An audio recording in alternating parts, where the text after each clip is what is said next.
In an ever-evolving digital landscape, for your business to thrive, you must adapt or die. Welcome to Marketing in the Age of AI, the podcast helping you harness the power of AI and marketing tools to revitalize and grow your business. And now here's your host, marketing expert and author of Authentic Marketing in the Age of AI, Emanuel Rose.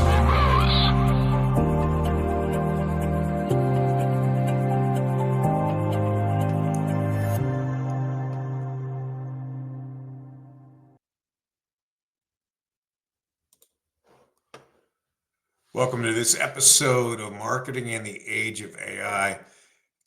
This episode, we're going to take an overview of what has happened in the last 6 months or so, or maybe the last 6 days, and we'll talk about how people plan it with a forward view of how AI is going to impact jobs, impact culture, impact business, and we'll probably even have a few funny jokes. My guest today is Ivan Vislavskiy, a leader who has mastered the art of combining technology with business strategy. Ivan is the CEO of Comrade Digital Marketing, and I think over 18 years old. So it's a very old agency in this world. And he brings a wealth of expertise in driving growth through innovative solutions. His insights into using marketing tools and platform to achieve measurable results are invaluable for you if you're looking to stay ahead in this era of transformation. Get ready for engaging and varied discussion that promises actual takeaways for marketers and business leaders alike. Ivan, thank you so much for taking some time to have a conversation with me. Hi, Emanuel. It's great to be here. Quite an intro you gave me. I love it. Well, that's good. I mean, is it 18 years? Is that how long you guys have been around? Yeah, give or take. The agency's been incepted in 2008. Really, when it became a company, it was roughly 2011, 2012-ish.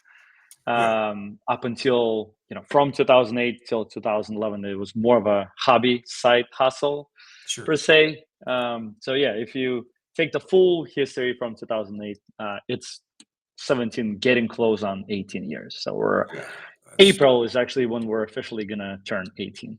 I love it. Yeah. So that's a good run. And you and I are contemporary, so we've seen a lot of the similar things.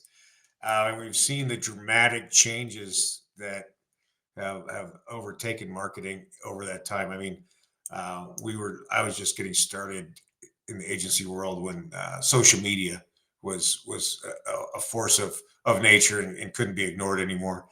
And I was always like 1 week ahead of my clients. And so for me, the last 15 years has been the same thing. I'm just 1 week ahead. And there was a digital transformation, which was very, very beneficial for a lot of the agencies. One of my mentors, he's in the agency space. He built the entire agency on that digital transformation when lots of large companies started to switch from typical your day-to-day operations to digital. We need to have everything digital, and they were just happened to be in the right place, the right time, and they made lots of money. Yeah, and pay attention to the trends and understand how to capture things in a functional way for people so that they can achieve an ROI, right? Yeah. Oh yeah. Well, that's cool. So, talk to me a little bit about how you've implemented automation and AI into your agency, and what that looks like for you kind of on a day-to-day basis. Yeah, Emmanuel, if you don't mind, I'm just going to give a 10,000 feet overview of who we are as an agency. You bet. Go ahead. At Comrade Digital Marketing Agency, we help local service businesses grow using inbound marketing strategies. So inbound is what we do, what we excel at, right? We're truly experts in search engine marketing, and search engine marketing's changing pretty rapidly nowadays, right? We can talk about that. There's a lot to be said on that front. The three of our main sort of industries that we service, that we focus on, are legal, home services, and healthcare. I think this would be beneficial for the context of this conversation. Nice. Yeah. Yeah. Now your question is how does automation and AI changes our agency? How have you guys? What sort of projects and workflows have you automated or built custom software for? Yeah, so it's huge, right? AI has been definitely a disruptor to what we do as an agency. Luckily, we were early adopters. We were early enough to jump on, the wagon when it was still building, even before OpenAI sort of became a thing and everyone started using ChatGPT. We're already experimenting with the learning language models and so on. We're already building some of the automations, doubling with the big data sets and so on. So if you sort of zoom out, I guess there are three main pillars how automation and AI helps our agency. First one is culturally. We've made AI sort of been a part of who we are. It's ingrained in our DNA now, and it's in every department. We have weekly calls with the executive team, and then the executive team has calls with their teams. And at every meeting, we have at least 5 or 6 mentionings of AI. How we use AI, what new systems we've been testing, any new ideas of the workflows that we need to automate, and so on and so on. So culturally would be our number one pillar. Secondly, operationally, about 2 years ago, we separately built a dedicated internal research and development team, research and development and innovation team. And their entire goal is to find, test, and implement various AI and automation workflows within different departments, so that they can save us time and improve the output, right? That's the big idea. Yep. We measure it all, because if you can improve it if you can measure it. So Their goal is, or the way it's measured is how many hours they actually save across different departments every single month. Our goal is to save between 6,000 to 12,000 hours annually. So we're constantly measuring that, and we see the impact of that team. So that's like very six full-time equivalent hours, right? That's full 6 full-timers is exactly that. Yeah, exactly right. Beautiful. Yep. And the third pillar is client-facing. We've built our internal proprietary tool called Growth Portal. And what it does currently, every client that we service in any of those 3 industries has access to it and has a full view where they can see 24/7 what's happened with their marketing results. And they're not just vanity metrics that every agency is trying to show. Like, look at my clicks, look at my traffic, look at the positions. No, we go deeper. What we care about are true business metrics that every business owner wants to know or needs to know, such as how many marketing qualified leads am I getting every single week, every single month? How's it comparing to a previous month or previous quarter or previous year? Is there seasonality involved, and so on? Then what is the split between non-paid and paid in different channels, right? And in non-paid, it also goes local SEO or Google Map Pack versus organic SEO. And now we're also adding a separate layer AI overview or AI systems, ChatGPT, Perplexity, and so on, right? Because that's gonna get more and more traction and more traffic results along the way. Then cost per lead is another most significant KPI that we measure per channel, again, per different campaigns, and marketing ROI from each channel. So our clients can clearly see what is the projected ROI based on how many marketing qualified leads have been delivered, let's say for the last month, multiplied by conversion rate, multiplied by average order value, you can see this is approximately how much revenue you should generate, right? And then there's actual ROI, which is we collect data of how many clients they closed, what were the deal sizes, and then we show them the actual ROI. And usually it's very, very close to each other. Sure. So this growth portal, how we use AI within this portal, we started building growth portal with the AI foundation.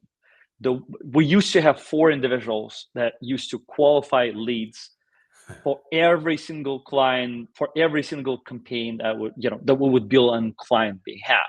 Right. 4 people, you still make mistakes and so on. So we sat there and we were thinking, there's got to be a better way. There's got to be a way how we can automate it with the help of AI. So we built our own model. We trained it. And what this model does, it goes through all the leads and AI qualifies every single lead. And not only tells you if it's marketing qualified, but it's also able to digest where this lead is coming from, geography-wise, what services they're looking for, and how likely are they buy soon, right? Like there's specific indicator. The intent. So we gave them a star from 1 to 5 stars. We rank them like this. This is a hot lead, the 5-star lead. You got to jump on it right away, right? So this is just the beginning. We also have various other reports that we're building within this growth portal. A couple of the reports are local SEO specifically. We're big believers that local SEO, despite the fact how AI changes the search behavior, local SEO is going to be a thing, very, very important thing moving forward. So we're doubling down on that. We're trying to figure out, how we can master that with the power of AI, with the help of AI. Yeah. Also, we because we have so much customer data, we're building our own sort of AI chat where you can just quickly put a prompt like, for client so and so, how am I doing over the last 3 months versus the previous 3 months? Which channels are producing better versus which channels are need to be looked over, and so on. So this is just a very quick preview. So you have a dynamic chatbot that'll pull reporting as you need it for client meetings or for planning meetings. It's pretty awesome. Yep. Otherwise, you need to have data science people, which we don't have many, dig through the data on the occasion when someone from, let's say, account management team reaches out, like, hey, I need to know for so-and-so customer, how we doing on, in specific time period or in specific scenario. You can do that with the power of AI now. Yeah, that's amazing platform. I love the sounds of how functional that is, and leveraging technology for the positive side of its contribution, right? Yeah, saving us a bunch of time. Remember, I mentioned our goal to save up 12,000 years. So our last goal was achieved just by this automation alone. Yeah, I would imagine. Reporting continues to be the bane of the agency existence for sure. Well, and marketing departments in general.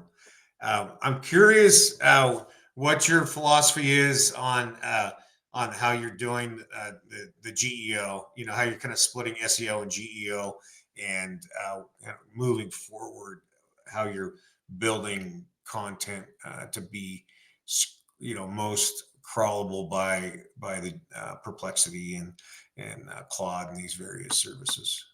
Yeah, great question. We're actually not splitting it. We're trying to actually merge it into one. We're afraid that SEO as it stands might not exist in 3 years in the shape and form that it currently is. So we're trying to combine SEO and GEO into one service. Yep. At the foundation of GEO, it's the same basic principles of the SEO.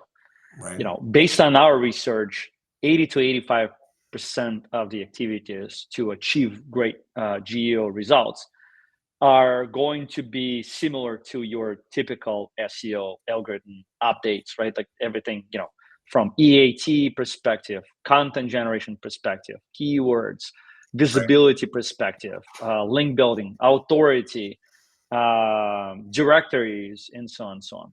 And there's additional 15 to 20% that we still need to double with, and that would be different, between the SEO and GEO. So we're doing that just because we want to be relevant to our customers. Sure. Absolutely. And in case, I still think Google is going to be a big thing. I don't think Google is going to go anywhere, but ChatGPT, Perplexity, Claude, and all their tools, Grok, their share of traffic, their share of viewership is going to increase over time, right? Sure so yep. you can't discount it. No, of course it would be. We have to have more fracturing in our marketing campaigns, right? Where we have to have to plan for all these different algorithms, not just one algorithm now. So it's interesting, right? Well, so what are one or two things that a marketing department can do to kind of future-proof their SEO, for the next couple of years, from your perspective? On the client side, it's the visibility for sure. I would say number one, I would definitely invest in reputation as much as possible. Getting reviews, not from just Google platform, but from all other platforms combined. Interesting. And then getting visibility in as many platforms as you can. Being on the directories, even though it costs money to sponsor some of the directories or being there and so on. All the AI systems, they not just scrape Google's data, but they also scrape other platforms. Reddit has been one of them. YouTube is huge. Various forums and so on, various directories. So definitely investing money there. Increasingly building up on EAT. What's EAT? So experience, I forgot what was the second E stands for, authority and trustworthiness. Experience, I'm trying to think what was the second. That's okay. You can describe it. I'll get that word for you. Yeah. So the idea is showcasing to Google and showcasing to AI systems that whatever content you have on your website or any other platforms is backed up by subject matter expert. So basically positioning yourself as a subject matter expert. And the way to do it, it used to be you blog out, you put up a blog out there on your website and it would be sufficient. Yeah, but then, when ChatGPT came out, there were like billions of blog posts written with the power of AI that are very generic. How do you differentiate between, one blog or the other article? Yep. Well, Google started looking at the author, the subject matter expert.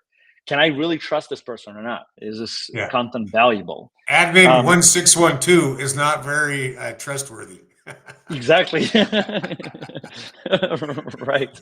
And especially for a lot of our clients that are lawyers, you have an advice written on paper, in articles. Yep. In order for Google to trust your information, you have to be an authoritative source. Sure. And it becomes a thing for AI as well. So to do that, not only to build up your avatar by, outreach campaigns, link building and so on, but you have to position your content everywhere. You have to go out on podcasts like what we have right now. You have to interview other people. You have to participate in industry specific publications and so on. Right. You have to become a thought leader, otherwise you're irrelevant. Yeah, and some people take umbrage to the thought leader moniker, but I just like to say we're just putting a stake in the ground about what you think, believe, feel about current conditions of your industry and what the future looks like, right? What the trends are, and that's sufficient to be a thought leader. Yeah, express your point of view. Right. And by the way, that is your biggest differentiator. And the more you express it, the more you believe in it. Yeah. So it only helps. Absolutely. Yeah. No, and I think you're right. To me, the podcasting is the perfect mechanism for modern marketing at this point, for the foreseeable future, both as a guest and as a host. because it just gives you, as you know, so much content. I mean, I could stop doing podcasts today and I still have 50 years worth of content, Yeah, and if you so, repurpose it all, yeah, easily. yeah, And you don't have to, like, you don't even need staff to do it. Same old Chat GPT or Claude, you just upload the transcript, you can slice it and dice it the way you want it. You'll probably have, hundreds, if not thousands, of snippets of information you can put out on LinkedIn, your socials, or yeah. anywhere else. And now, even if you are a shy person, you can write things.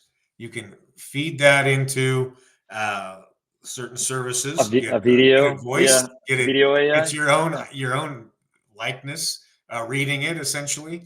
And so you don't even really have to be comfortable on camera in order to be a podcast host at this point, a which is hundred really percent agree. amazing. I actually, Yeah. we're doubling with HeyGen right now. Yep. Yeah. You have some interesting videos for sure.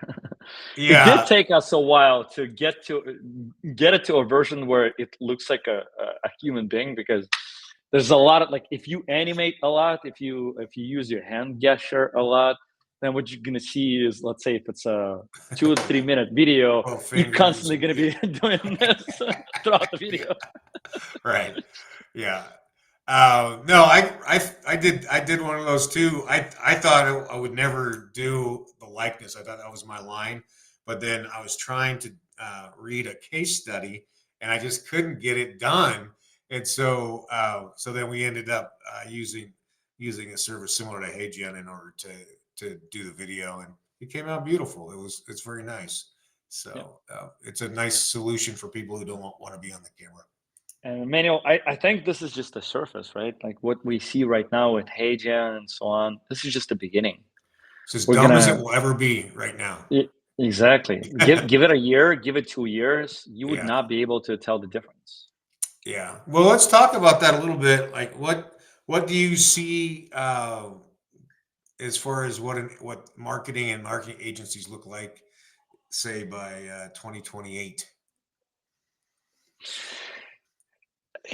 It's really hard to predict, because at the end of the day, we don't know how market is going to shift.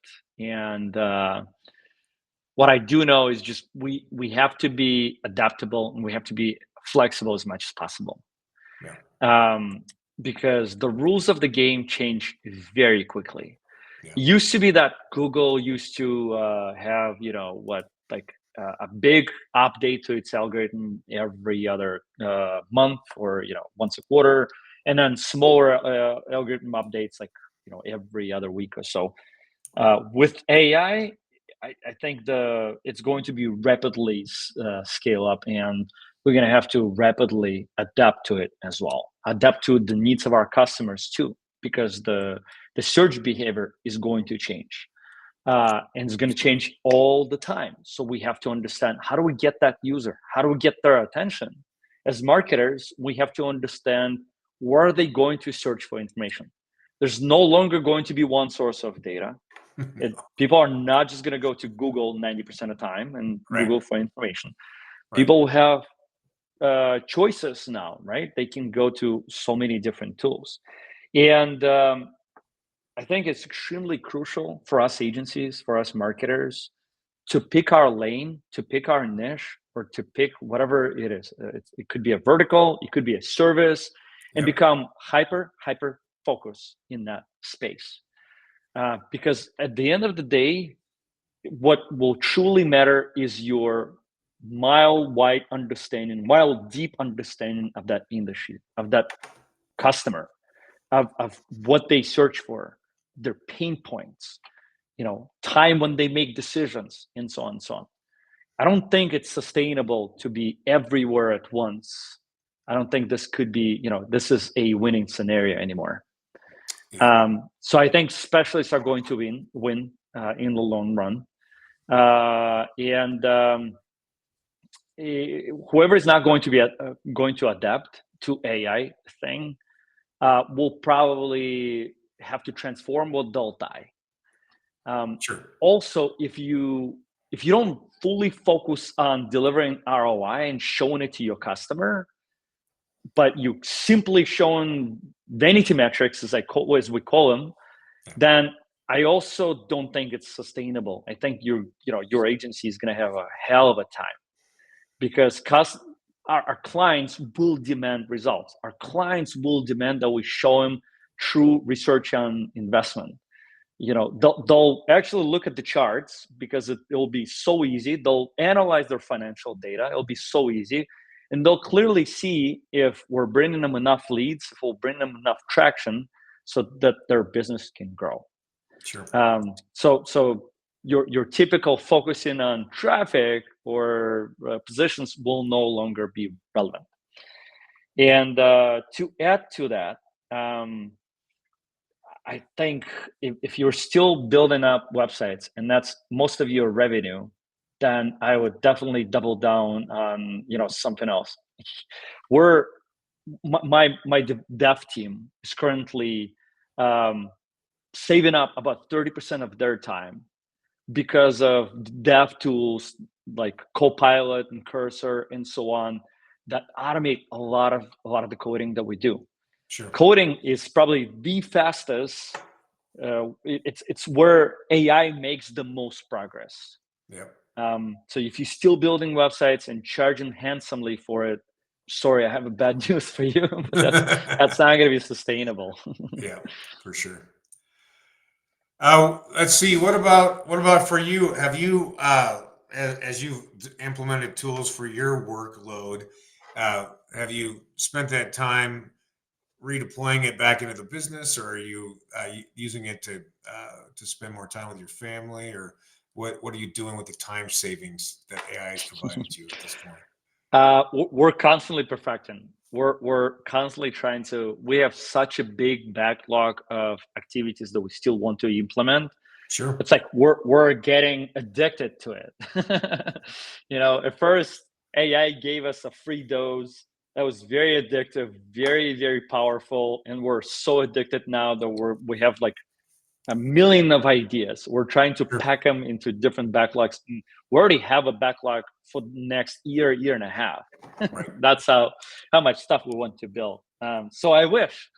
I like the idea of separating, business versus family time. But in reality, the more time you free up, the more I focus. I can only speak for myself and my team. But the more we focus on deeper things that make us stronger as the team, as the company.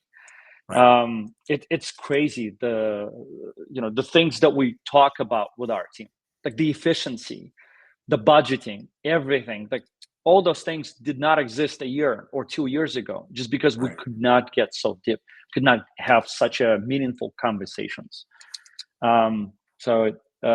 Yeah. All right, I love it. There's Well, Ivan, you and I could definitely have this conversation for 4 or 5 hours, but I know you got stuff to do. So I want to thank you. I appreciate it. I'm grateful for your time and your insight. And if people want to get in touch with you and have a conversation with you directly, how do they do that? Yeah, Emanuel, thanks for having me. I think it was a great conversation. If anyone has any questions, anything that you want to discuss, you can actually head out to my personal website. My marketing team actually built one of those for me to pursue EAT factors, right? Yeah. And that is ivanvislavskiy.com. You can find all my creds, all my info there. You can email me, LinkedIn, DM, whatever you want to do.